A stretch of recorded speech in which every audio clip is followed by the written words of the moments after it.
The situation within this scenario is to use the datasets of various Arabic dialects in order to classify them and separate them from one another.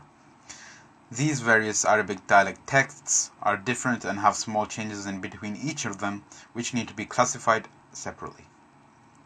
We first began with using the WEKA toolkit explorer to input the data files provided and run them through with the variations of classifiers and filters.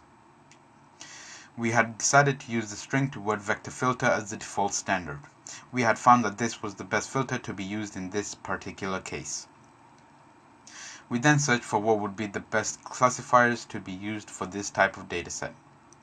After deciding from various classifiers used during our previous experiences with the WEKA toolkit, we had chosen to proceed and to test the training file on the following classifiers: J48, JRip, ZeroR, IBK, SMO and NaiveBayes.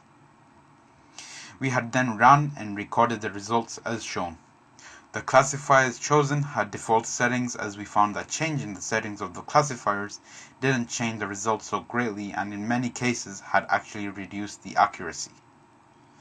SMO being the fastest classifier, we had then decided that we should stick with it and found that through the modification of the filter StringToWordVector settings, it turns out that the accuracy increased of the datasets after running them alongside the default settings of SMO. This in effect led to the results as shown, and we came to the conclusion that the overall effective use of the tokenizer and normalized doc length settings within the filter StringToWordVector proved that a more accurate and effective result is possible of classifying various Arabic dialect texts.